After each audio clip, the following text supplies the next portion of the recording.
He is known as Seoul's coldest billionaire, a man who built a corporate empire on ruthless logic. But beneath his marble headquarters lies a secret that defies every law of his business world. This isn't just a basement. It's a living shrine to a Nigerian woman he can never forget. To understand the sheer, terrifying magnitude of Kang Do-jin's obsession, you first have to understand the man who commands the skyline. At 28, Do-jin is a phantom in a bespoke suit, a billionaire whose name is whispered with a mixture of reverence and absolute terror in the boardrooms of Gangnam.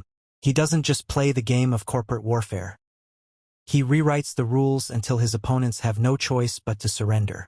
But the chilling reality of his ruthlessness is not born from greed or a simple desire for power. According to Dr. Julian Vance, a leading behavioral psychologist who has studied the hidden minds of the ultra-elite, extreme corporate aggression is rarely just about ambition. Dr. Vance notes that when a man builds an empire of ice, it is almost always to freeze a fire that threatens to consume him from the inside out. Do-jin's boardroom brutality is a meticulously constructed shield, a psychological fortress designed to keep the world from seeing the gaping, bleeding wound in his chest. Every hostile takeover, every ruthless merger, every cold dismissal of a weeping employee is a distraction. It is a way to control a universe because he utterly failed to control the one thing that actually mattered. The evidence of this private fixation is not just psychological. It is written into the very DNA of his billion-dollar decisions. Just last month, the board of his conglomerate was left utterly bewildered when Do-jin abruptly halted a highly lucrative acquisition of a European tech firm, diverting $3 billion to quietly purchase a sprawling, struggling agricultural estate in the outskirts of Lagos, Nigeria. The financial analysts called it a catastrophic miscalculation. The Seoul elite whispered that the pressure had finally fractured his mind. They didn't know that the soil in that specific region of Lagos is where a certain young woman once told him she wanted to plant a garden. They didn't know that his isolation from the glittering, sycophantic Seoul elite isn't just arrogance. It's a self-imposed exile. He cannot stand the sight of high society galas or the hollow laughter of chaebol heiresses because none of them are her. None of them could ever be her. And so, when the board meetings end and the city of Seoul sleeps beneath a blanket of neon and rain, Do-jin does not go to his penthouse. He goes down, beneath the gleaming, 60-story marble headquarters of his empire, past the subterranean parking garages and the server farms that power his digital domain, lies a floor that does not exist on any official blueprint. It requires a retinal scan, a voice print, and a heartbeat rhythm that only he possesses to access. When the heavy steel doors slide open, the sterile, air-conditioned chill of the corporate world vanishes, replaced by an atmosphere so thick with devotion it feels almost suffocating. This is the shrine. The walls are not lined with financial awards or stock certificates, but with vibrant, chaotic, beautiful explosions of color.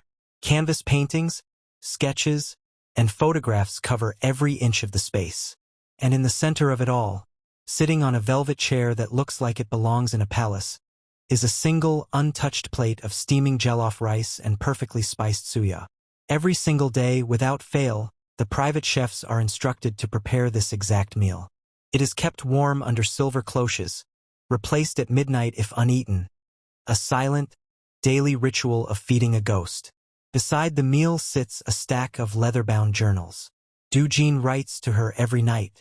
He writes in Hangul, in English, and in the broken, clumsy Yoruba phrases she once taught him, pouring out the agonizing details of his day to a woman who will never read them. He tells her about the rain, about the board members who tried to cross him, about the hollow ache in his chest that no amount of money can fill. But the most devastating detail of the shrine is the collection of letters tied with a simple red ribbon. These are not his letters. They are hers. Letters she wrote to him years ago, before the world tore them apart, before her family dragged her back across the ocean, before he became the untouchable, tattooed monster of Seoul's business district. He reads them until the paper is soft and fraying at the edges. He traces the loops of her handwriting with ink-stained fingers, his very visible tattoos. A sprawling, intricate dragon and traditional Korean waves that creep up his neck, wrap around his jawline, and disappear into his dark hair. contrasting sharply with the gentle, almost reverent way he touches her words. The ink on his skin is a permanent mark of his rebellion, a physical manifestation of the chaos she brought into his perfectly ordered life. He is a man covered in permanent art, yet he is entirely undone by the memory of a girl who used to paint with her fingers. Thousands of miles away from the cold, calculated world of Kang Do-jin, 22-year-old Zola Adebayo is fighting a war of her own. Zola is not just a Nigerian woman. She is a force of nature, a brilliant, fiercely independent architecture student who has just arrived in Seoul on a highly coveted, cutthroat international fellowship. She is breathtaking, with skin like polished mahogany, eyes that hold a storm of unyielding defiance, and a crown of intricate, waist-length locks that she wears with unapologetic pride. She didn't come to Seoul to find love. She came to conquer. She wants to design spaces that breathe, structures that tell the stories of the marginalized, and she refuses to let the rigid, patriarchal, and deeply traditional Seoul establishment break her spirit. But the reality of her situation is grim. She is isolated, battling a language barrier, facing subtle and overt prejudices from her peers and professors who view her as an outsider, a diversity checkbox rather than a genuine talent. She works herself to the bone, surviving on cheap coffee and sheer willpower, pouring her frustration into her designs. She doesn't know that the very fellowship she is fighting to keep alive was secretly funded by a shadow corporation. She doesn't know that the anonymous benefactor who ensured her studio was equipped with the highest grade materials, and who quietly intervened when a jealous professor tried to fail her midterm, is the same man who sits in a basement in Gangnam, reading her old letters. Zola's life is a whirlwind of late nights, charcoal-stained fingers, and the relentless pressure to prove she belongs in a city that constantly reminds her she doesn't. Yet, despite the exhaustion, there is a fire in her belly. She remembers the boy she met years ago, before he was a billionaire, before the tattoos and the ice. She remembers Do-jin when he was just a boy suffocating under the weight of his family's expectations. A boy who used to sneak out to the quiet corners of the city just to watch her draw. She remembers the promise they made to each other.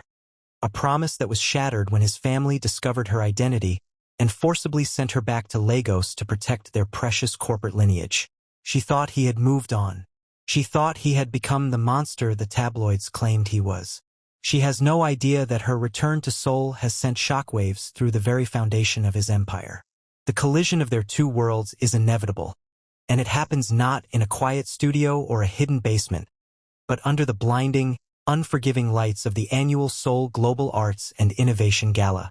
It is the most exclusive event of the year, a sea of flashing cameras, dripping diamonds and hollow smiles. Zola is only there because her architecture firm was selected to present a conceptual project in the foyer. She is wearing a stunning, modern interpretation of traditional Nigerian attire, a deep emerald gown with intricate gold embroidery that hugs her curves and commands the room. She looks like a queen who has accidentally wandered into a den of wolves. She is trying to navigate the crowd, ignoring the stares and the whispers, when the temperature in the room seemingly drops 10 degrees. The crowd parts.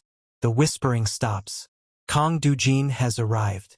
He is a vision of terrifying, masculine beauty. He wears a suit that costs more than most people earn in a lifetime, but he wears it like armor. The top two buttons of his shirt are undone, revealing the dark, intricate ink that wraps around his throat and collarbones.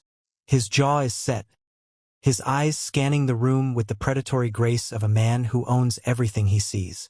The elite of Seoul flock to him, desperate for a crumb of his attention, but he moves through them like a ghost, his expression carved from stone. Zola watches him from across the room, her heart hammering against her ribs like a trapped bird. She tells herself to look away. She tells herself to focus on her portfolio, on her career, on the fact that she is a professional and he is a stranger. But her eyes betray her, tracking his every movement. And then he stops. Do-jin is in the middle of a conversation with a powerful minister, a man whose approval could secure a massive government contract. But Do-jin's voice trails off. The glass of champagne in his hand tilts slightly. The air in the grand foyer seems to vanish. He has felt her before he saw her. It is a physical pull, a magnetic agony that he has felt every day for the last 5 years. Slowly, agonizingly, he turns his head. His dark, fathomless eyes lock onto Zola's. The noise of the gala, the clinking of glasses, the string carter, the chatter of 1,000 socialites. It all dissolves into a deafening silence. The chemistry between them is not just palpable. It is violent. It is a raw, electric current that arcs across the room, so intense it makes the people standing between them physically step back.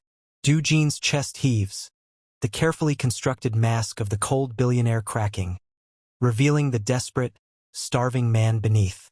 His tattooed jaw clenches so hard a muscle feathers beneath the ink. Zola's breath catches in her throat, her fingers tightening around the strap of her portfolio until her knuckles turn white. She wants to run. She wants to cross the room and throw herself into his arms. The forbidden nature of their history, the sheer, undeniable pull of their past, crashes over them both in a suffocating wave. He takes a step toward her, his eyes burning with a mixture of rage, relief, and a hunger so deep it is terrifying. He is going to cross the room. He is going to break every rule of his empire, right here in front of the people who despise him, just to touch her. If you're as captivated by the dark, hidden depths of Doo-Jin's obsession and the fierce, unyielding spirit of Zola as I am, take a second to hit that subscribe button and drop a comment below telling me what you think is really down in that basement. Because trust me, it gets so much deeper. Share this with someone who loves a romance that defies all odds. And let's dive right back into the fire. Before Doo-Jin can close the distance, a sleek, black-clad security detail materializes from the shadows, subtly but firmly blocking his path. It is his head of security, a man named Minho who knows the protocol better than anyone. Minho leans in, whispering something urgent into Doo-Jin's ear, his eyes darting nervously toward Zola. Doo-Jin's expression shifts instantly, the raw vulnerability vanishing behind a wall of glacial fury. He looks at Minho, then back at Zola, his eyes conveying a silent, desperate promise that this isn't over. He turns on his heel and strides out of the gala, leaving a wake of stunned silence and bewildered socialites in his wake. Zola stands frozen, her heart pounding a frantic rhythm, realizing with absolute certainty that the boy she thought she had lost is gone, and the man who just looked at her is a dangerous, beautiful storm she is entirely unprepared to survive. The aftermath of the gala sends shockwaves through the Seoul elite. The image of the untouchable Kang Doo-Jin, abandoning a government minister to stare down an unknown girl in an emerald gown, becomes the most fiercely guarded, yet wildly speculated, secret of the season. Zola tries to return to her normal life, to her studio, to her drafting tables, but the world has tilted on its axis. She can still feel the heat of his gaze on her skin. She can still see the desperate hunger in his eyes. She tries to convince herself it was just a moment of weakness, a ghost of the past surfacing in a crowded room. But the universe, it seems, has other plans. The next morning, Zola arrives at her university studio to find that her workspace has been completely transformed. Her cheap, second-hand drafting table is gone, replaced by a state-of-the-art, custom-built workstation that costs more than her entire tuition. Beside it is a single, perfect white orchid, the exact flower she used to press into the pages of her sketchbooks years ago. There is no note. There is no name. But she knows. Panic and a strange, thrilling anticipation wage war inside her. She tries to ignore it, tries to focus on her upcoming final presentation, but the universe keeps pushing her toward him. Later that week, she is summoned to the headquarters of the very conglomerate that sponsors her fellowship. She is told there is a special exhibition space being designed for the lobby, and her conceptual project has been selected for a private review by the board. She walks into the towering glass monolith, feeling incredibly small. The marble floors reflect her image, making her feel like an imposter. She is escorted by a silent, imposing assistant to the executive floor. The doors open, and she is led into a conference room that overlooks the entire city. But the room is empty. She waits for 20 minutes, her nerves fraying, her anger rising. She is about to pack up her portfolios and leave when the heavy oak doors click shut behind her. She turns around and Doo-Jin is standing there. He is not wearing a suit today. He is wearing a simple, black t-shirt that clings to the hard lines of his chest and arms. The intricate tattoos on his neck and shoulders fully visible, a stark contrast to the sterile, corporate environment. He looks exhausted, the dark circles under his eyes betraying the sleepless nights he has spent in his basement shrine. He doesn't say a word. He just walks toward her, his movements slow, deliberate, like a man approaching a wild animal he is terrified of spooking. Zola backs up until her hips hit the edge of the mahogany table. There is nowhere left to run. Doojin stops just inches from her, close enough that she can smell his scent. An intoxicating blend of cedar, rain, and something uniquely, heartbreakingly him. "You came back," he says, his voice a low, rough rasp that sends a shiver straight down her spine. It is not a question. It is an accusation, a plea, and a confession all rolled into one. "I had to," Zola replies, her voice trembling slightly before she forces it to steady.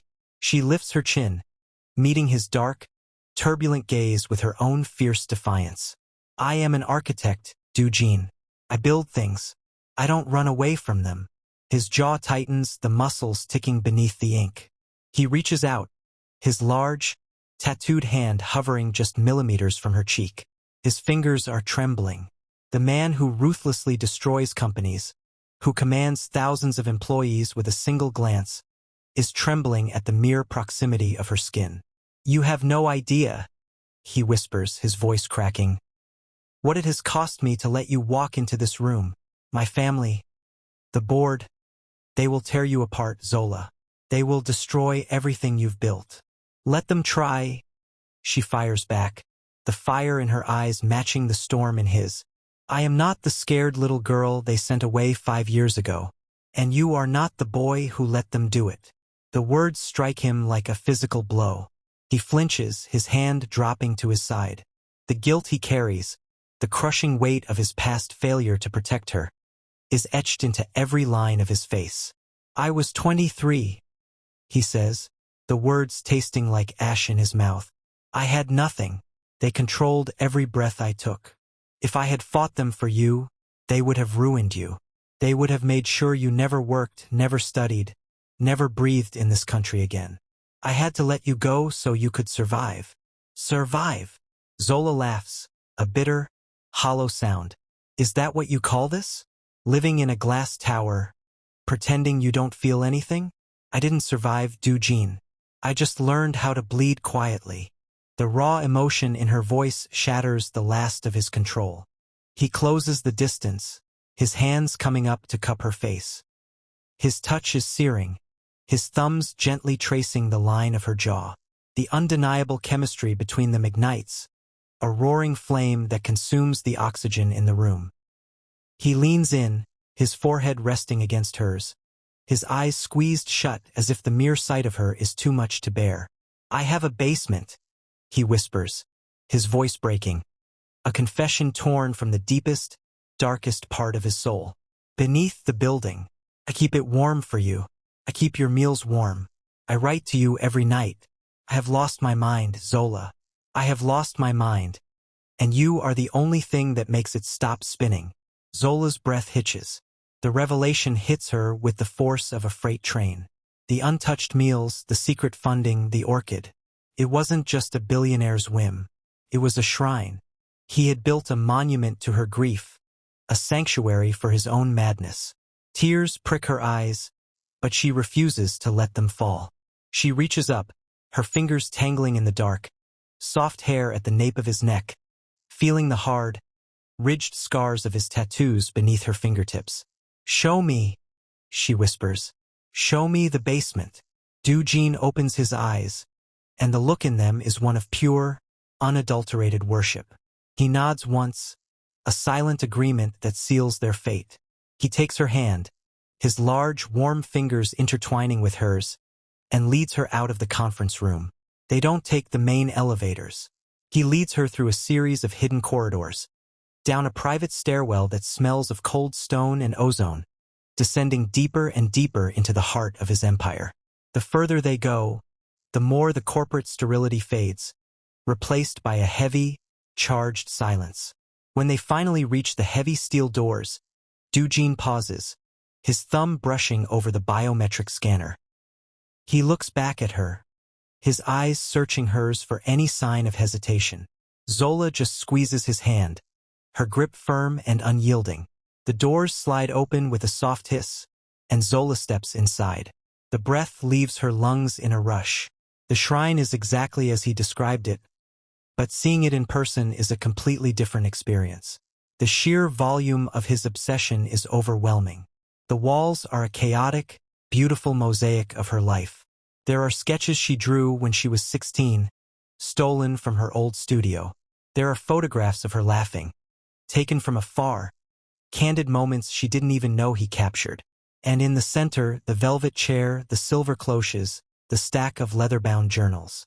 The smell of camwood and dried hibiscus fills the air, a scent she hasn't smelled since she was a teenager. A scent that instantly transports her back to the days when they were just two kids stealing moments in the shadows. She walks slowly through the space, her fingers trailing over the canvases, her eyes taking in the sheer, terrifying depth of his devotion. She stops in front of the stack of journals. She reaches out and opens the top one. The handwriting is jagged, frantic, written in the dead of night. She reads a single line. Asterisk, the world is so cold without you. I build empires just to have a place to hide my grief. Come home, Zola. Please, just come home. Asterisk. A single tear escapes her eye, tracing a hot path down her cheek. She turns to look at him. Dujin is standing by the door, watching her with a look of such profound vulnerability that it makes her chest ache. He looks like a man waiting for the executioner's blade, entirely at her mercy. I'm sorry, he says, his voice barely a whisper. I know it's crazy. I know it's too much. I can clear it out. I can. Don't you dare. Zola interrupts, her voice fierce, cutting through his self-deprecation.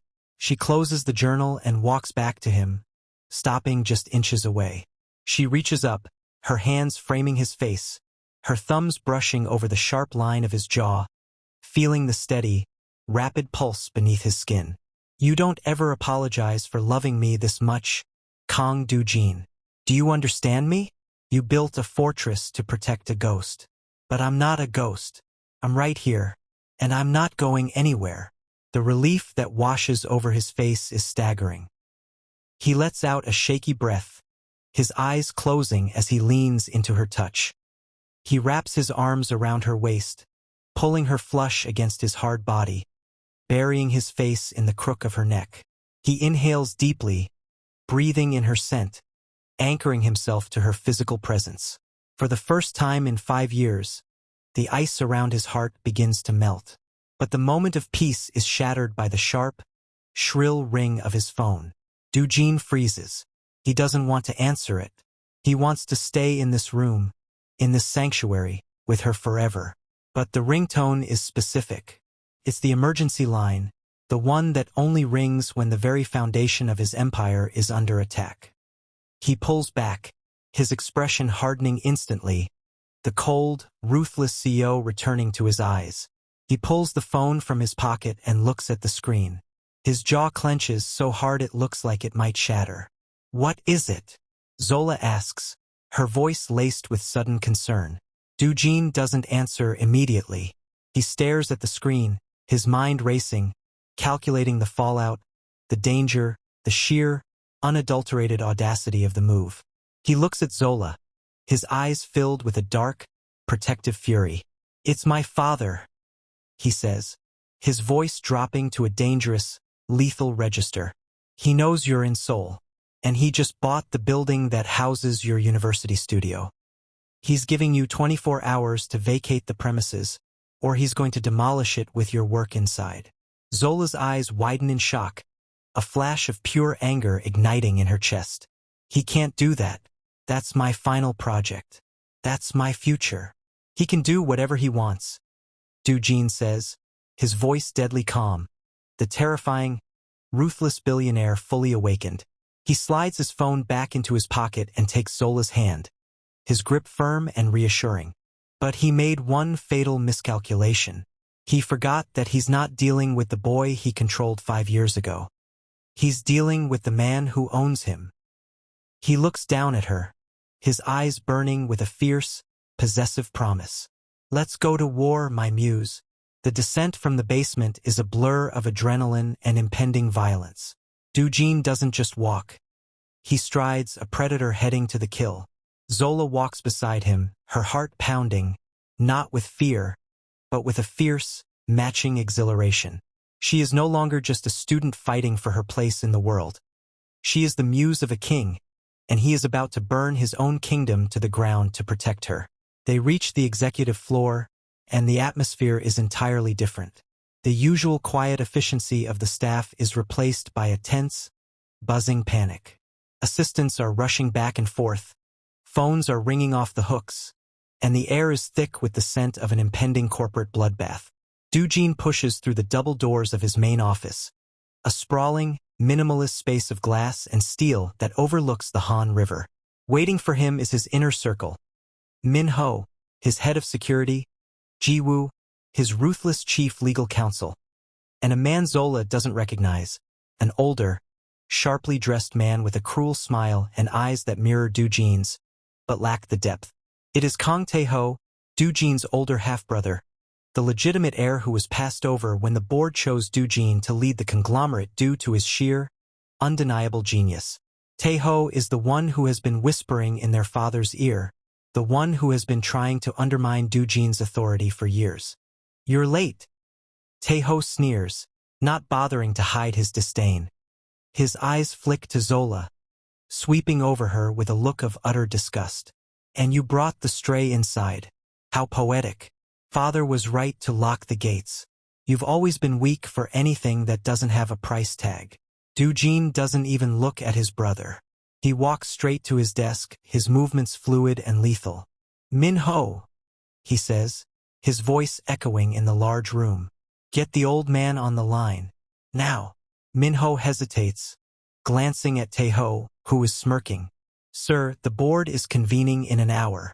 If you make a move against the chairman now, they will invoke the emergency clause. They will strip you of your voting shares. Let them try, Dujin says, finally turning to face his brother. The look in his eyes is so devoid of humanity, so utterly chilling, that even Ji Woo takes a step back. Tae-ho, you've spent the last 3 years trying to convince the board that I'm a liability because I'm too emotional. You've told them my obsession with the past makes me weak.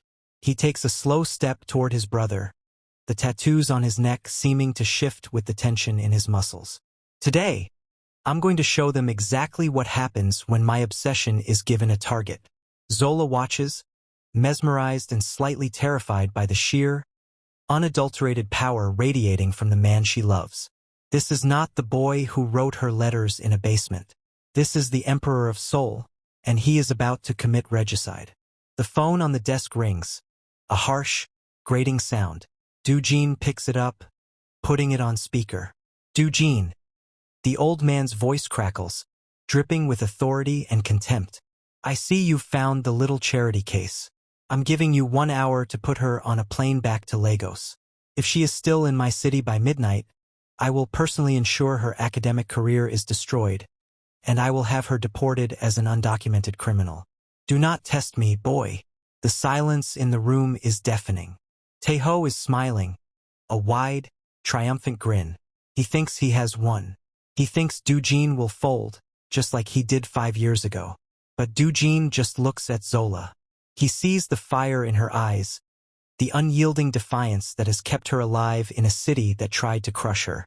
He sees the woman who is worth more than every skyscraper, every stock portfolio, every $1 billion in his empire. Father, Dujin says, his voice terrifyingly calm. You threatened my company. You threatened my board. But you made the mistake of threatening her. He pauses, letting the weight of his words settle over the room. As of 3 minutes ago, I initiated a hostile takeover of the holding company that controls your personal assets. I've been quietly buying up your debt through shell companies in the Caymans for the last 6 months. I don't just own the conglomerate, old man. I own your house. I own your cars. I own the very chair you're sitting in. Taeho's smile vanishes. The color drains from his face. Jiwoo drops her pen. Minho stares at Doojin with wide, reverent eyes. You have 1 hour, Doojin continues, his voice dropping to a lethal whisper, to publicly apologize to Zola Adebayo, to reinstate her fellowship with a 10-year guarantee, and to resign from the board of directors. If you don't, I will liquidate your personal assets and leave you with nothing but the clothes on your back. Do we have an understanding? The line is dead silent. The old man is speechless. The sheer, audacious ruthlessness of his youngest son finally breaking through his arrogance. Doojin doesn't wait for an answer. He slams the phone down, ending the call. He turns to Taeho, who is trembling with rage and shock. And you, Doojin says, his voice like ice, get out of my building. If I see you again, I won't just take your shares. I'll take your name. Taeho storms out, cursing under his breath. But the threat is empty. The empire has a new, undisputed ruler. Doojin turns back to Zola, the terrifying CEO melting away, leaving only the man who loves her. He walks over to her, taking her hands in his. It's done, he says softly. You're safe. Zola looks at him, her heart swelling with a mixture of awe and overwhelming love. He had just destroyed his own father, dismantled his family's legacy, all to protect her. Doojin, she whispers, reaching up to touch his face. What have you done? I took out the trash, he says, a small, genuine smile touching his lips, a smile she hasn't seen since they were teenagers. And I cleared the board. Now there's nothing standing between us. But the victory is short-lived. The doors to the office burst open, and a junior executive rushes in, pale and panting. CEO Kong, you need to see this. It's on every news network in the country. He turns on the large monitor on the wall. The breaking news banner flashes in bright red. The headline reads, Kong Doojin's secret basement exposed. The billionaire's shocking shrine to a foreign national. There are photos, grainy but unmistakable. Photos of the basement. Photos of the untouched meals. Photos of the letters. Someone had leaked it. Someone inside the company, someone who wanted to destroy him, had bypassed the security protocols and sold the images to the press. The media frenzy is instantaneous. The comments on the screen are a toxic wave of nationalism, racism, and vitriol. They are calling Zola a gold digger, a spy, a witch who has bewitched the great Kong Doojin. They are demanding her deportation. They are calling for Doojin to be stripped of his citizenship. Zola steps back, the blood draining from her face. The sanctuary she had just found, the love she had just reclaimed, is being dragged into the blinding, unforgiving light of public scrutiny. She looks at Doojin, expecting to see panic, expecting to see the cold mask slip back into place. But Doojin just looks at the screen, his expression unreadable. He reaches out, pulling Zola flush against his side, his arm wrapping around her waist in a possessive, unyielding grip. He looks directly into the security camera in the corner of his office, knowing the press is watching the feed. Let them talk, he says, his voice carrying a dark, dangerous promise that echoes through the office and straight into the hearts of everyone watching.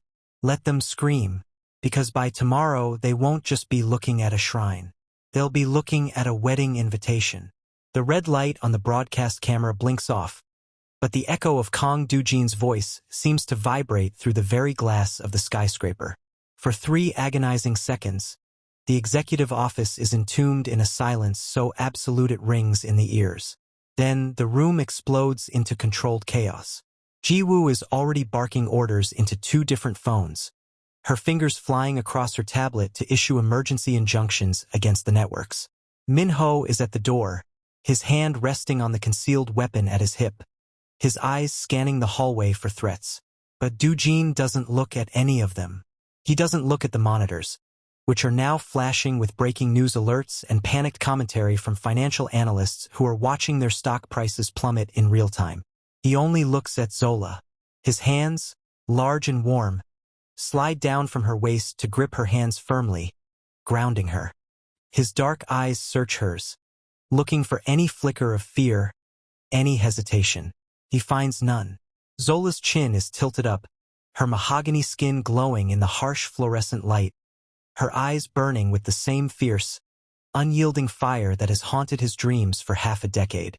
"We need to move. Now," Minho says, his voice tight, breaking the spell. The lobby is already swarming. The protesters are breaching the outer perimeter, and the press has tipped off the immigration authorities. "If we don't get you both to the sublevels in the next 3 minutes, you'll be trapped." Dujin nods, his jaw set in a line of pure granite. He doesn't let go of Zola's hand.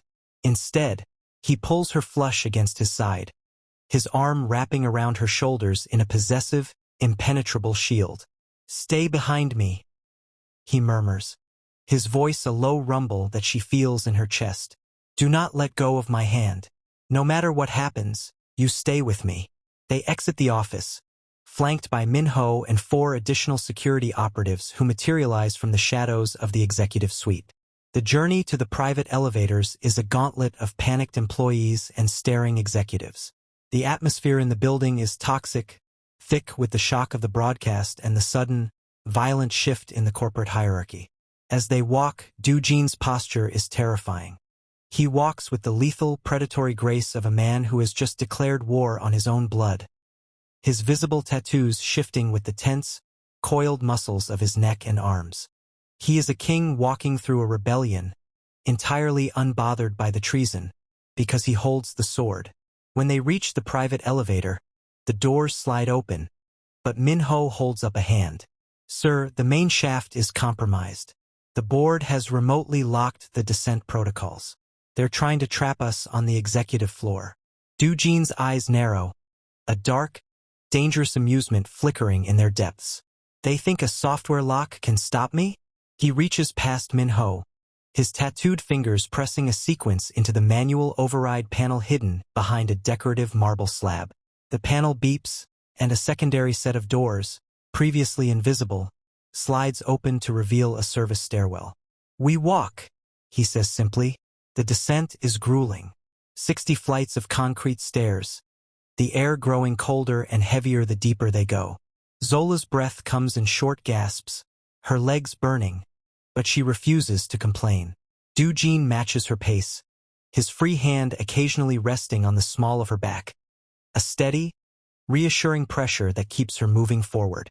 Every time she stumbles, he is there, his grip tightening, his presence an anchor in the vertigo of the descent. The physical proximity in the narrow, echoing stairwell is intoxicating. She can smell the cedar and rain of his skin, mixed with the faint, metallic tang of adrenaline. She can feel the heat radiating from his body, a stark contrast to the chilling concrete around them. The forbidden nature of their escape, the sheer danger of their situation, acts as a catalyst, heightening every sense, making the air between them crackle with an electric, undeniable chemistry. When they finally reach the subterranean garage, the scene is a nightmare. The usual pristine, brightly lit space is flashing with the red and blue strobes of police cruisers. A crowd of reporters and protesters has managed to bypass the outer gates, held back only by a thin line of riot police. As Dujin and Zola emerge from the stairwell, a roar goes up from the crowd. Flashbulbs explode like a strobe light, blinding and relentless.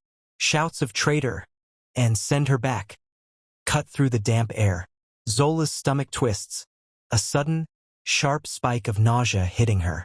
She has faced prejudice before, but this is a concentrated, weaponized hatred, amplified by the very systems Dujin controls. Dujin feels the slight tremor in her hand. He stops, turning his body to completely block her from the cameras and the screaming mob.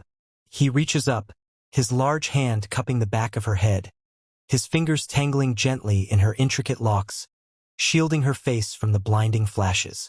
"Look at me," he commands, his voice cutting through the noise, dark and absolute. Zola lifts her eyes to his.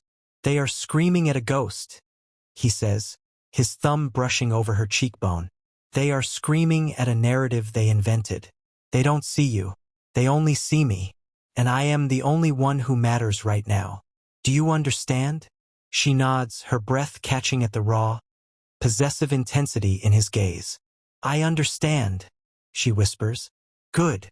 He drops his hand, taking hers again, and leads her toward the armored SUV waiting in the center of the garage. Minho opens the rear door, and they slide inside. The heavy doors slam shut, instantly cutting off the roar of the crowd, replacing it with the muffled, heavy silence of bulletproof glass and steel. The engine roars to life, and the convoy surges forward, crushing through the police barricade and disappearing into the underground tunnel network that connects the Gangnam district to the outer mountains. Zola slumps back against the leather seat, the adrenaline suddenly draining from her system, leaving her hollow and shaking. Doo-jin immediately pulls her into his arms. He doesn't say a word. He just holds her, his chin resting on the top of her head, his arms wrapped around her like a vice. He rocks her slightly, a silent, rhythmic motion that slowly calms her racing heart.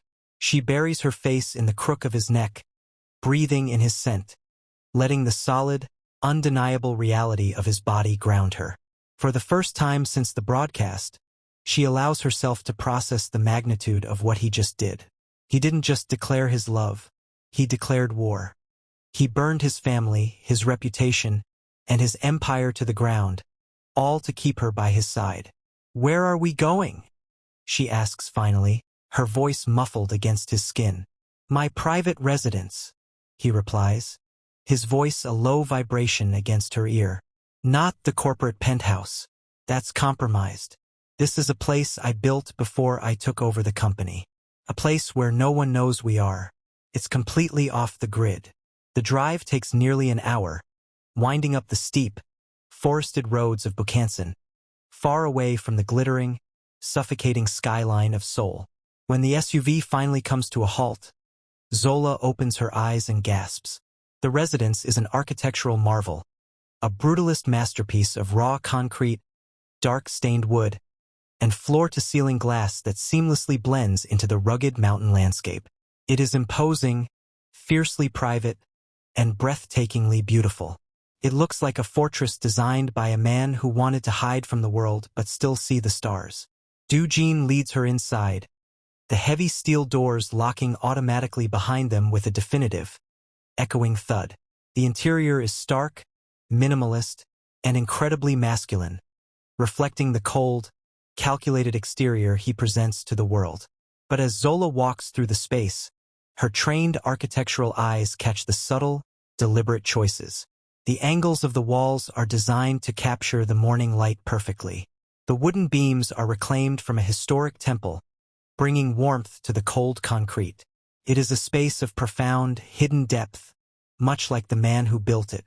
"You designed this yourself," she says, running her hand over the smooth, cool surface of the kitchen island. "I drew the initial concepts," Doo-jin admits, standing a few feet away, watching her with an intensity that makes her skin prickle. "But I couldn't make it breathe. I couldn't make it feel like a home. It was just a structure. Until now." Zola turns to look at him. The harsh, unforgiving light of the mountain morning filters through the glass, casting long shadows across his face, highlighting the sharp angles of his jaw and the intricate, dark ink that creeps up his neck.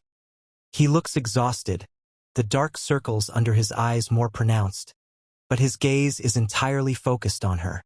The silence in the house is heavy, charged with 5 years of unspoken words, of stolen glances, of a love that was violently ripped apart and has now violently snapped back together. "You told them we were getting married," Zola says, her voice barely above a whisper. She needs to hear him say it. She needs to know it wasn't just a tactical maneuver to protect her from deportation. Doo-jin closes the distance between them in 3 long strides. He stops just inches away, his hands coming up to rest on her waist, his thumbs tracing the curve of her hips through the fabric of her emerald gown. "It was the only legal shield I could deploy fast enough," he says, his voice rough, strained with emotion. "Under the Child Protection Act, a foreign spouse of a sitting CEO cannot be deported without a parliamentary review. It buys us 6 months. But Zola..." He pauses, his eyes dropping to her lips, his breath hitching. "It wasn't just a shield. I have wanted to put a ring on your finger since I was 20 years old. I have wanted to claim you in front of the entire world since the day they forced you onto that plane. The marriage is a tactical necessity, yes. But the vow? The vow is the only true thing I have left. The raw, unfiltered honesty in his voice shatters the last of Zola's defenses. The fear, the exhaustion, the overwhelming weight of the last 24 hours. It all melts away, replaced by a surging, desperate need to feel him, to know that this is real, that he is really here, that he is really hers. She reaches up, her hands sliding into his dark, soft hair, pulling his face down to hers. The kiss is not gentle. It is a collision. It is 5 years of starvation, of grief, of agonizing longing, erupting into a blinding, consuming fire. Dujin groans, a deep, primal sound that vibrates in his chest, his arms wrapping around her, lifting her off her feet. Zola wraps her legs around his waist, her fingers digging into his shoulders, anchoring herself to him as he carries her through the house. He doesn't take her to the master bedroom. He carries her into the sunken living room, the floor-to-ceiling windows offering a panoramic view of the misty mountain forest, and lays her down on the dark, plush rug. He hovers over her, his chest heaving, his eyes dark and blown wide with desire. His hands, usually so controlled, so precise, are trembling slightly as they trace the line of her jaw, the curve of her neck, the swell of her breasts beneath the emerald silk. He is worshipping her. Every touch is a reverence, a silent apology for the years they lost, a promise for the years to come. "You are so beautiful," he whispers, his voice cracking. "You have no idea how many nights I lay in that basement, touching your sketches, pretending it was your skin. I went mad, Zola. I went completely mad without you. I'm here," she breathes, her hands moving to the buttons of his shirt, popping them open with frantic urgency. "I'm here, Dujin. Feel me. I'm real." When his shirt finally falls away, the visual contrast is staggering. His skin is a canvas of dark, intricate ink, the traditional Korean waves crashing against his ribs, the fierce dragon wrapping around his bicep and disappearing into his shoulder. Against her flawless, polished mahogany skin, his tattoos look like shadows cast by a brilliant light. She traces the ink on his chest, her fingertips light, feeling the rapid, hammering beat of his heart beneath the art. He shudders at her touch, his control fraying at the edges. He sheds the rest of his clothes, his eyes never leaving hers, ensuring she sees every part of him, every scar, every mark, every piece of the man who belongs entirely to her. When his skin finally meets hers, the sensation is electric, a searing, perfect fit that makes them both gasp. The chemistry between them is not just physical. It is a profound, soul-deep recognition. As he moves against her, the rhythm is slow, deliberate, and agonizingly deep. He watches her face, cataloging every expression, every sigh, every flutter of her eyelashes. He is mapping her all over again, memorizing the woman she has become. Zola meets his intensity, her nails digging into his tattooed back, pulling him closer, deeper, demanding everything he has to give. The world outside, the media circus, the furious father, the scheming brother, the crumbling empire, ceases to exist. There is only the heat of his body, the sound of his ragged breathing, the fierce, undeniable truth of their love. When the climax finally hits, it is a shattering, breathless release that leaves them both trembling, tangled together on the floor, the morning light spilling over them like a benediction. For a few hours, the mountain house is a sanctuary of quiet intimacy. They lie on the rug, wrapped in each other's arms, Dujin's head resting on her chest, listening to the steady beat of her heart. Zola's fingers lazily trace the lines of his tattoos, a peaceful smile on her face. But the peace is an illusion, a temporary bubble in a world that is actively trying to destroy them. The bubble pops with the sharp, intrusive chime of Dujin's secure tablet. He ignores it, chimes again and again, a rapid, staccato rhythm that signals a critical emergency. Dujin sighs, the sound heavy with reluctance, and reaches for the device. As he reads the screen, the peaceful, devoted lover vanishes, replaced instantly by the cold, ruthless CEO. His jaw clenches, the muscles ticking beneath the ink, and his eyes turn to ice. What is it? Zola asks, sitting up, pulling a cashmere throw around her shoulders. It's my father, Dujin says, his voice devoid of all emotion, which is somehow more terrifying than if he were shouting. He didn't just accept the defeat. He counterattacked. He's gone to the Supreme Court. Zola frowns, her mind racing. On what grounds? You own his debt. You control the board. Not the board, Dujin corrects, his eyes scanning the legal documents on the screen. The National Ethics and Corporate Governance Commission. He's filed an emergency petition to have me declared mentally unfit to lead, citing severe psychological instability and foreign coercion. He's claiming you used psychological manipulation, or worse, traditional spiritual coercion, to compromise my judgment. Zola stares at him, utterly bewildered. Spiritual coercion? That's insane. That's medieval. It's highly effective in the current climate, Dujin says grimly. The media is already eating it up. The nationalist sentiment is at a boiling point. They've brought in Yusunja. Zola's blood runs cold. Everyone in the Seoul legal and corporate circles knows the name Yusunja. She is a shark in a designer suit, a woman who has dismantled rival conglomerates and sent CEOs to prison with a single, perfectly crafted legal brief. She is ruthless, brilliant, and entirely devoid of mercy. If she is leading the father's legal team, the situation is exponentially more dangerous. Sunja has successfully petitioned the court for a temporary injunction. Dujin continues, his voice tight. They've frozen my personal assets. They've suspended my voting rights on the board, pending a psychiatric evaluation. And they've issued a deportation order for you, effective immediately, citing you as a threat to national corporate security. Zola stands up, the cashmere throw falling to the floor. The fear that had briefly touched her in the garage is gone, replaced by a cold, hard fury. They can't do this. You just bought his company. You own him. I own his debt, Dujin says, standing up and walking over to the floor-to-ceiling window, looking out at the misty mountains. But the court injunction freezes the transfer of assets. The shell companies in the Caymans are locked. As of this morning, I am legally paralyzed.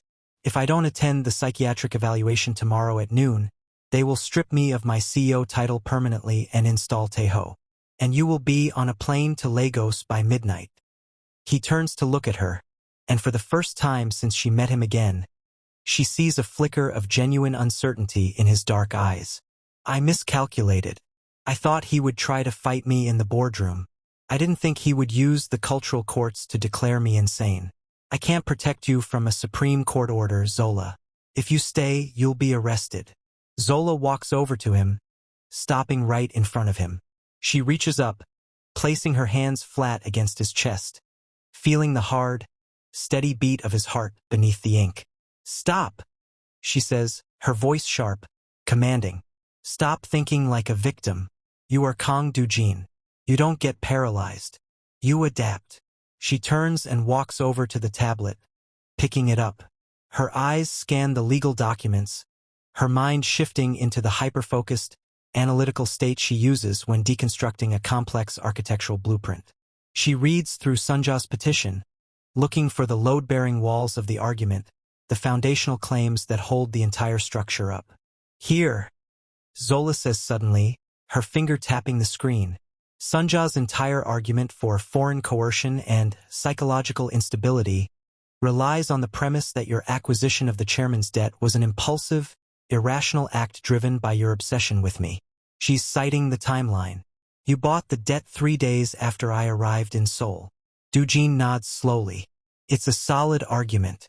It makes the acquisition look like a lovesick mistake rather than a strategic maneuver. But it's not a mistake, Zola says, her eyes flashing with sudden, brilliant realization. You've been buying his debt for 6 months. You told him that on the phone, which means the timeline in Sunja's petition is deliberately falsified.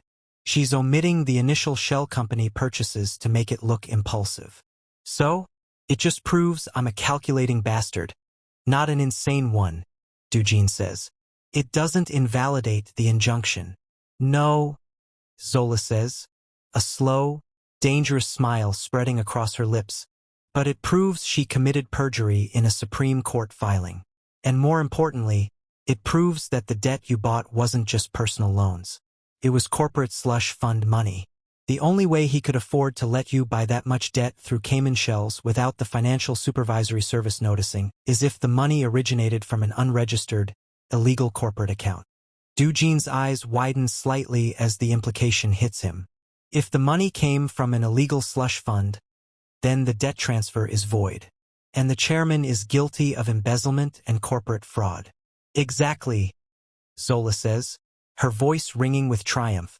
Sunja built a house on a cracked foundation.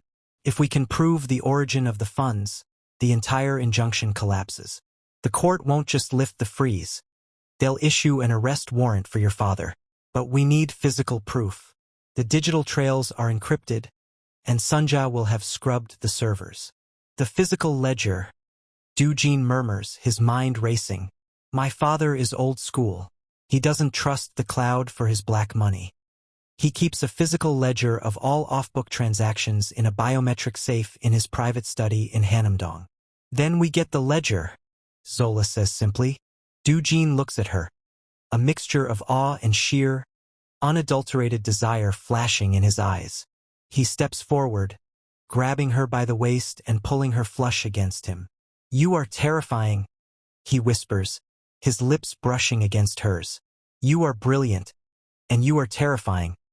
And I am so deeply, hopelessly in love with you it makes my chest ache. If you're as invested in Zola and Dujin taking down the empire that tried to destroy them, make sure you smash that like button, subscribe to AMBW Romance Stories, and tell me in the comments who your favorite power couple is. Because trust me, the way they are about to break into the most heavily guarded house in Seoul is going to blow your mind. Dujin pulls back slightly, his expression turning serious. Hanamdong is a fortress. The estate is surrounded by a 10-foot wall, armed guards, motion sensors, and a private security detail that rivals the presidential guard. Getting in is suicide. Good thing I'm an architect, Zola says, a fierce, confident smile on her face. I don't just look at buildings, Dujin. I look at their flaws. I look at how they breathe, how they settle, where the stress points are. Pull up the blueprints for the Hanamdong estate. Dujin walks over to the main console of the house, his fingers flying across the keyboard. A massive, high-definition 3D blueprint of his father's estate projects onto the wall. Zola steps up to it, her eyes scanning the intricate layout, her mind instantly deconstructing the structure. She traces the lines, her fingers moving over the projected image, looking for the weak points, the blind spots, the structural compromises. Here, she says, pointing to a section of the eastern wing. The original structure was built in the 90s. This eastern wing was added 5 years ago. Look at the load distribution. They didn't reinforce the foundation properly to support the weight of the new stone facade. There's a subterranean drainage culvert that runs directly beneath this wing to prevent water damage to the new foundation. Dujin steps closer, his shoulder brushing hers, his eyes tracking her finger. The culvert is only 2 feet wide, is flooded with runoff water. It's impassable. Not if the water is diverted, Zola says, her eyes gleaming. The estate's main irrigation system draws from the same municipal line that feeds the culvert. If we remotely hack the irrigation controller, which Minho can do from the SUV, we can divert the water flow to the Western Gardens for exactly 45 minutes. That will drain the culvert enough for us to crawl through. Dujin stares at the blueprint, then at Zola. A slow, dark smile spreads across his face, revealing a glimpse of the feral, dangerous man beneath the billionaire veneer. 45 minutes. That gives us exactly 12 minutes to cross the grounds, bypass the thermal cameras in the eastern corridor, pick the biometric lock on the study, and get out. 13 minutes. Zola corrects him, tapping a secondary structural beam on the blueprint. If you account for the time it takes for your heart rate to settle after you almost kill a guard. Dujin laughs, a low, rich sound that fills the room. He wraps his arms around her from behind, resting his chin on her shoulder, his tattooed arms wrapping around her waist. "I love you," he murmurs against her skin. "I love your brain. I love your fire. I love that you look at a fortress and see a playground." "Focus, CEO Kong," she teases, leaning back into his solid warmth. "We have a heist to plan."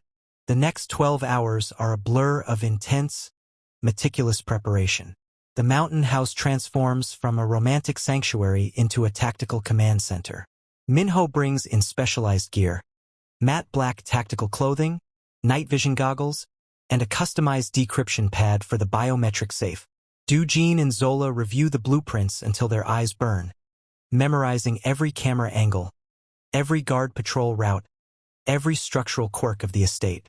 The tension in the air is palpable, a heavy electric charge that makes every glance, every brush of their hands, feel incredibly significant. They are walking into the lion's den, and they both know it. As midnight approaches, they load into the armored SUV.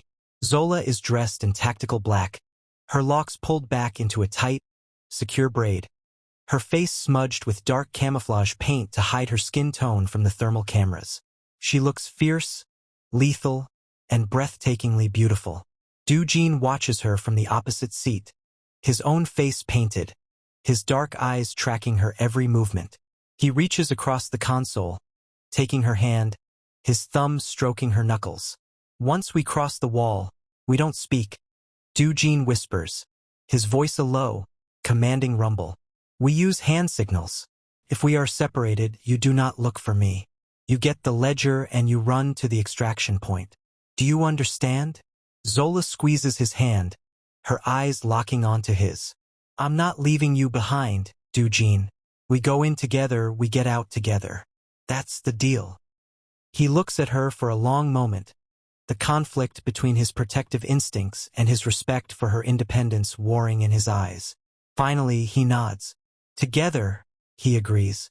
The SUV pulls off the main road, descending into a dense, heavily wooded area that borders the chairman's estate. Minho kills the engine and the headlights. The silence of the forest is absolute, broken only by the distant, muffled sound of the city below. Irrigation diversion initiated. Minho whispers from the driver's seat, his fingers flying across his tablet. Water flow redirected to the western gardens. The eastern culvert is draining. You have 45 minutes. Good luck, sir. Dujin opens the door, slipping out into the cold, damp night air. Zola follows. The forest floor is thick with wet leaves and mud, sucking at their boots as they move silently toward the towering, 10-foot concrete wall that surrounds the estate. Dujin crouches, interlacing his fingers to give her a boost. She steps into his hands, and he lifts her effortlessly to the top of the wall. She peers over the edge. The eastern wing is dark, the security lights focused on the main pathways, leaving the drainage grate in the shadows. She drops down silently on the other side, landing in the shallow, muddy water of the culvert. Dujin drops down beside her a second later, his movements completely silent. The culvert is exactly as Zola described, a narrow, claustrophobic concrete tube that smells of damp earth and stagnant water. They have to crawl on their hands and knees, the freezing water soaking through their tactical gear. Zola's breath hitches as the darkness closes in around them, the weight of the concrete above them feeling suddenly oppressive. But then she feels Dujin's hand on her ankle, a steady, reassuring squeeze in the dark. She focuses on that touch, using it as her anchor, pulling herself forward through the mud. After what feels like an eternity, the culvert opens up into a dry, subterranean maintenance corridor. They emerge, dripping wet, shivering slightly in the cold night air. Dujin checks his watch. 20 minutes elapsed. We're on schedule. They move through the maintenance corridors, ascending a narrow service staircase that leads directly into the eastern wing of the main house. The interior is opulent, suffocatingly rich, decorated with priceless antiquities and dark, heavy wood paneling. It feels like a mausoleum, a physical manifestation of the old man's greed and paranoia. They move like ghosts, their soft-soled boots making no sound on the marble floors. They reach the heavy oak door of the chairman's private study. Doo-jin pulls out the decryption pad Minho provided, plugging it into the biometric scanner next to the door. The screen flashes red. Access denied. It's a rolling code, Doo-jin whispers, his fingers flying across the pad. It changes every 60 seconds. I need 3 minutes to bypass it. You have 2, Zola whispers back, her eyes fixed on the corridor behind them. The guard patrol is due to loop back. Doo-jin's jaw clenches, sweat beading on his forehead despite the cold. The pad flashes yellow. Then, with a soft chime, it turns green. The heavy lock disengages with a muted click. Doo-jin pushes the door open, and they slip inside, closing it silently behind them. The study is massive, lined with floor-to-ceiling bookshelves and dominated by a massive mahogany desk. In the center of the room, behind a painting of a fierce tiger, is the biometric safe. Doo-jin walks over to it, plugging the pad in again. This time, the bypass is faster. The heavy steel door swings open with a hiss of pressurized air. Inside, there are no stacks of cash. There are no gold bars. There is only a single, thick, leather-bound ledger, and a small, black USB drive. Doo-jin grabs both, shoving them into his tactical vest. Got it, he breathes. Suddenly, the heavy oak door of the study clicks. The handle begins to turn. Doo-jin freezes, his hand dropping to the concealed weapon at his hip. Zola's heart leaps into her throat. They are trapped. The room has only one door, and the windows are barred with decorative, but impenetrable, iron grates. The door swings open, and a figure steps into the room, flipping on the light switch. The sudden glare blinds them for a split second. As their eyes adjust, the figure comes into focus. It is not a guard. It is not his father. It is Yu Sunja. She is wearing a pristine white silk suit that looks ridiculously out of place in the dim, tense room. Her sharp, intelligent eyes sweep over them, taking in their muddy, tactical gear, the open safe, the ledger bulging in Doo-jin's vest. A slow, cruel smile spreads across her perfectly painted lips. I must admit, Kong Doo-jin, she says, her voice smooth, cultured, and dripping with venom. When your father told me you were planning a break-in, I didn't believe him. I thought you were just a lovesick boy playing house. But breaking into a Supreme Court injunction to steal physical evidence? That is the act of a desperate, cornered animal. She steps fully into the room, and 2 armed guards step in behind her, their assault rifles raised, aiming directly at Zola's chest. Step away from the girl, Sunja commands, her eyes locking onto Doo-jin. And hand over the ledger. You're done, Doo-jin. You thought you could outsmart the system? You thought you could just take what you want because you're a billionaire? The system doesn't belong to you. It belongs to those who know how to use it. And I am going to use it to bury you. Doo-jin doesn't move. He doesn't reach for his weapon. He just stands there, his body shielding Zola, his eyes fixed on Sunja with a look of such pure, unadulterated hatred that the guards actually take a half step back. You made a mistake, Sunja, he says, his voice terrifyingly calm. A low, deadly whisper that echoes in the large room. Oh, and what is that? She sneers. You brought guns into my father's house, Doo-jin says, his eyes flicking to the guards, then back to her. And you threatened the woman I love. In front of me. Sunja laughs. A sharp, dismissive sound. You have no leverage here, boy. You have no assets. You have no authority. You are nothing. I am Kong Doo-jin, he says, the words dropping like heavy stones into the silent room.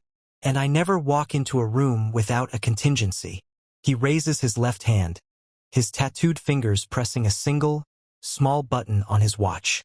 The lights in the study instantly cut out, plunging them into absolute, pitch-black darkness. The guards shout in confusion, their rifles swinging blindly. In the chaos, Doo-jin grabs Zola's hand, pulling her down behind the heavy mahogany desk. Min-ho, Doo-jin barks into his comms. Kill the grid. Now. Outside, the entire Hanamdong estate goes completely dark. The security cameras die. The electric locks disengage. The backup generators fail to kick in. The fortress is blind. "Move," Dujin whispers, pulling Zola toward the hidden service door behind the bookshelf that he knew existed from the blueprints. They slip out into the dark corridor just as the guards open fire, the muzzle flashes illuminating the study in brief, terrifying strobes of light. They run. They sprint through the dark, labyrinthine corridors of the estate, the sound of shouting guards echoing behind them. They burst out of the service door into the cold night air, the eastern wall just 50 yards away. They scramble up the trellis, Dujin boosting Zola up first, then hauling himself over the top just as the floodlights of the approaching security vehicles sweep across the grounds. They drop down on the other side of the wall, hitting the muddy ground hard. Dujin pulls Zola to her feet, and they sprint into the dense forest, the sounds of the alarm finally wailing to life behind them. They don't stop running until they reach the SUV, where Minho is waiting with the engine running. They throw themselves into the back of the vehicle, gasping for air, soaked in mud and sweat. Minho hits the gas, the SUV tearing away from the estate, disappearing into the night. Zola leans back against the seat, her chest heaving, her heart pounding a frantic rhythm against her ribs. She looks over at Dujin. He is staring at the leather ledger in his hands, a dark, triumphant smile on his face. He looks up, meeting her eyes, and the look of pure, unadulterated pride and love in his gaze makes her breath catch. "We got it," he whispers, reaching out to wipe a smudge of mud from her cheek. "We got him." But as the SUV merges onto the highway, heading back toward the safety of the mountain house, Dujin's secure phone buzzes. He pulls it out, looking at the screen. His triumphant smile vanishes. The color drains from his face, leaving him looking like a ghost. "What is it?" Zola asks, the adrenaline suddenly turning to ice in her veins. "Did Sunja call the police?" Dujin doesn't answer immediately. He just stares at the screen, his thumb hovering over a video file that had just been sent to his private, encrypted server. He presses play, turning the screen so Zola can see. The video is grainy, taken from a hidden camera. It shows a hospital room. In the bed, hooked up to a dozen monitors, is Zola's younger brother, Kemi. He is pale, unconscious, his head wrapped in bandages. Standing over the bed, looking directly into the camera with a cold, dead smile, is Kong Tae-ho. A text message appears below the video. *, "You have the ledger, but I have the bloodline. Bring the ledger to the abandoned shipyard at Incheon at dawn. Come alone. If the police or the girl are with you, your brother dies." *. Zola stares at the screen, the world spinning around her. The victory, the ledger, the injunction, it all means nothing. The war isn't over. It has just entered its most brutal, unforgiving phase. And this time, the hostage isn't a billionaire. It's her family.